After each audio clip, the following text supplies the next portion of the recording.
it. Most of them are made in China, and most of them are made in our factory. Yeah, I'm telling you. But why these luxury brands never tell you that? Because they are trying to pretend to be products of some sophisticated European countries like Italy or France. We are going to be successful. In a few weeks, the shop was open. We sell the most expensive products in a country where everybody was going by ship. A slowdown and a contraction in the global luxury market. About 50 million people either opted out or were forced out of the luxury market over the past 2 years. I do feel people started to get tired of purchasing products and realize that we just bought too much. And it didn't really make us happy. Okay, this isn't just some fashion emergency. This is a style catastrophe. Louis Vuitton isn't just trending for the wrong reasons. It could be facing complete collapse.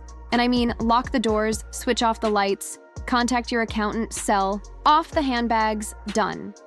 Because here's the latest bombshell. Louis Vuitton has reportedly been forced to halt its entire Monogram collection, the very core of its identity. After shocking allegations that the designs were stolen, not copied, not inspired, stolen. And now we're hearing rumors that flagship stores worldwide, New York, Paris, London, Tokyo, are shutting indefinitely.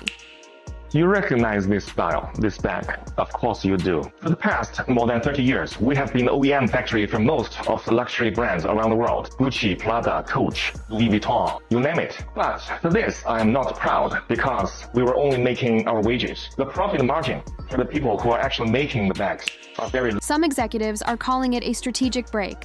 I call that what it truly is, a corporate implosion in slow motion. And here's the real kicker.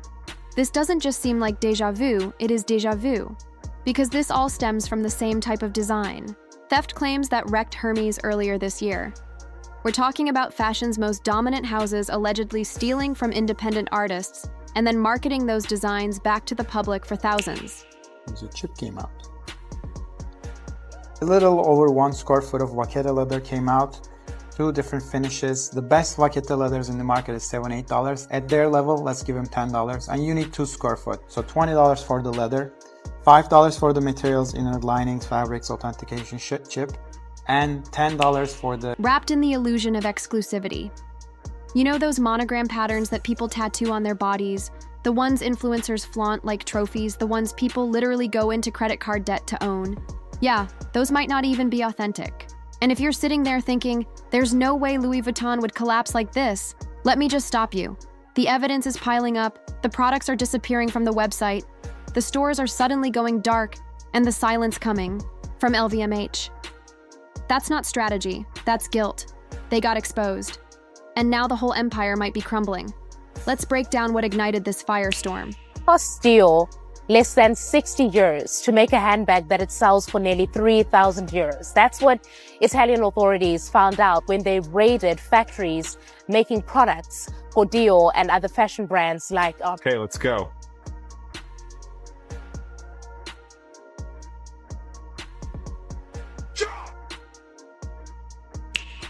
The Monogram collection, the sacred cow of Louis Vuitton. The pattern that made it instantly recognizable from airport lounges to red carpets, the golden emblem of luxury and prestige. But now it's allegedly the biggest scam in modern fashion history. According to viral leaks and designer forums, the monogram design wasn't even an original Louis Vuitton creation. The claim is devastating. People are alleging that back in the early 90s, someone inside LVMH stole a near-identical pattern from a forgotten, family-run artisan brand in Spain. A collection that was buried in archives until now, and the plot twist. That artisan family kept proof, documents, sketchbooks, material samples, and after decades of silence, the descendants of the original creator, they've lawyered up. They're not just seeking recognition, they're reportedly suing. This isn't just a copyright battle. If this lawsuit holds water, it could mean the monogram print was never theirs to begin with. Which means every monogram handbag, every scarf, every piece of that collection sold over the past 30 years was built on a deception. I think this is insane. Truly, because Louis Vuitton didn't just build a brand off that pattern. They built an empire. The monogram print isn't just decoration, it's their entire identity. It's how they crafted the illusion of legacy, of craftsmanship, of belonging to something elite. And if it turns out they stole it, that smug gatekeeping aura they had about protecting their designs, that high horse attitude about counterfeits and knockoffs, yeah, that was all hypocrisy. Honestly, it's like discovering your favorite Michelin-starred chef has been serving microwave TV dinners for the last 20 years. Just slap a logo on it and hope nobody notices. Now let's talk about the ice queen of this entire mess, Delphine Arnault. She's not just some random executive. She's fashion royalty, the daughter of Bernard Arnault, the head of LVMH, aka the wealthiest man in Europe. Delphine was chosen to protect the Louis Vuitton brand like it was the Holy Grail.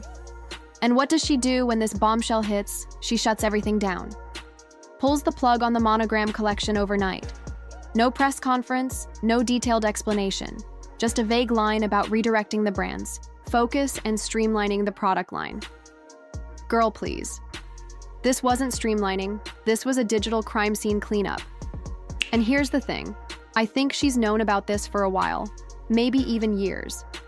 You don't cancel an entire global collection that fast. Unless the risk of exposure is already critical, I think she waited as long as she could. And then, when the evidence started surfacing online, she hit the kill switch. I mean, think about it. If the monogram was truly theirs, why wouldn't she defend it? Why wouldn't she sue them for defamation? Instead, she ghosted, nuked the product line, canceled it like a bad PR intern. That doesn't look like power, that looks like panic. And if Delphine Arnault, the face of luxury's future, had to shut the entire collection down to save her career, that tells me this scandal goes way deeper than a stolen pattern. It makes you wonder what else is fake. Now here's where things get even messier. As of this week, Louis Vuitton stores in New York, Paris, London, Milan, and Tokyo are reportedly closed. Some say it's temporary, some say it's for renovations.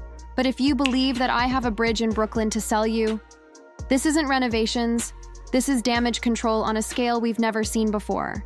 In luxury fashion, flagship location stores that never close are suddenly going dark without warning.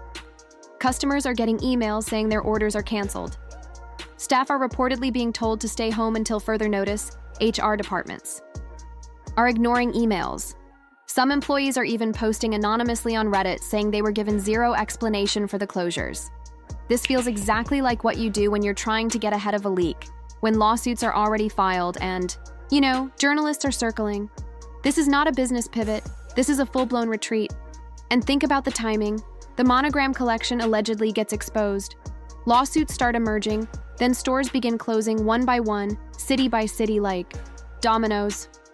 That's not coincidence. That's a controlled demolition. And here's the part that really gets me. If Louis Vuitton is willing to shut down billion-dollar locations to hide the fallout from this, how bad is the stuff we haven't heard yet? Because this doesn't feel like just one stolen print. This feels like the tip of the iceberg. And if they're willing to take this level of loss, it must be because the alternative. The truth is even worse. The ripple effects they're already slamming into. The rest of the luxury world like a tsunami. And honestly, they're not ready. Because if Louis Vuitton, a brand so big it basically wrote the book on luxury, can fall like this, who's safe? Dior, Fendi, Lou. Let's not forget, Gucci barely survived its own production scandal last year. And Hermes is still crawling through the mud from the Birkin fallout. The whole industry looks fragile now, like a house of cards built on exclusivity and recycled logos, and you can feel the panic. You can see it. Suddenly, influencers who used to brag about their forever pieces are dead silent. Stylists are scrambling to archive red carpet pics.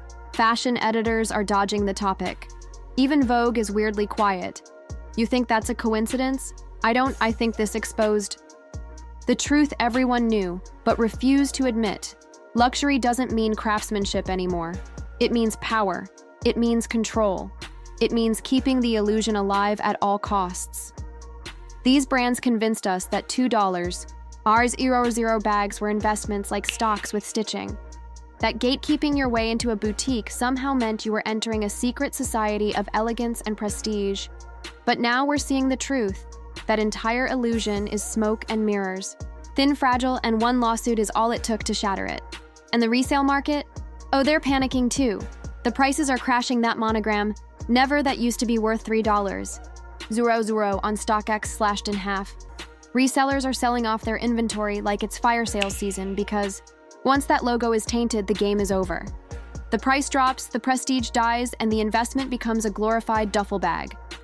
Let's talk lawsuits because now the legal floodgates are opening and I think we're about to witness a legal massacre. Multiple independent designers have already come forward, claiming Louis Vuitton copied their work. And it's not just talk. They've got documentation, emails, sketches, photos, patent filings. There's even a rumor that one designer had a sample shown at a Fashion Week showcase back in '93 that mysteriously vanished, only to show up years later as a new release from LV. If that's true, that's not inspiration. That's theft with proof. And here's the thing. These aren't random Etsy designers throwing stones. These are industry veterans. And some of them, they've been waiting for this moment, quietly gathering evidence, building cases. And now that Louis Vuitton's walls are cracking, they're coming out of the shadows with their files in hand. And if just one of these lawsuits sticks, it won't just be a PR disaster. It'll be a financial death sentence. Because LVMH doesn't just own Louis Vuitton. They own Dior, Celine, Givenchy, Fendi, Loewe, Hublot, Tiffany. The list goes on. If one brand is proven to have profited off design theft, that door stays open and every other brand under that umbrella becomes vulnerable to the exact same accusations. Yes, think that's what terrifies them. Not the scandal itself, but the precedent it sets. Because if Louis Vuitton loses in court, then the whole luxury world has to answer for decades of creative borrowing dressed up as homage. This is the part no one's supposed to hear, but they're talking quietly, anonymously, and it's damning. Louis Vuitton employees, from sales associates to back-end IT, are starting to leak info. And I'm not talking vague rumors, I'm talking full-on accounts of internal chaos. Sales staff were reportedly told not to answer any questions about the Monogram collection. Some say they were given new scripts, phrases like, "We're evolving our brand identity," or "We're phasing out to make room for innovation." Total nonsense. Just polished ways of saying, "We're hiding the evidence." Meanwhile, some in-house designers got pulled off projects overnight, meetings were canceled, collections were delayed indefinitely. Multiple Reddit and Glassdoor posts describe creative teams being ghosted by leadership for days, left completely in the dark, and the wildest leak of all, an alleged IT contractor claimed that he and his team were asked to wipe entire design drives before the weekend, just gone. No explanation, just a vague directive from above to clean house. That doesn't sound like routine maintenance, that sounds like a cover-up in motion. And yeah, the NDAs are flying. That's the only reason we haven't seen a full-blown whistleblower expose. Yet. But here's the thing about NDAs. They don't last forever, especially when the money dries up and people start getting scapegoated. And you know, someone's going to crack. Someone always does. So here's where I land. Louis Vuitton is reportedly shutting down its most iconic collection because they finally got caught. Stores are closing. Lawsuits are looming. The fashion world is in free fall, and the silence from LVMH. That's the loudest part. I think this is the beginning of the end for LV as we know. Not because of one bad design, but because they built a legacy on a deception. And now that deception is coming undone, if you ask me, this is more than a scandal. This is a reset button for the luxury industry. And maybe it's about time. Because if the house of Louis Vuitton can fall, maybe it was never that strong to begin.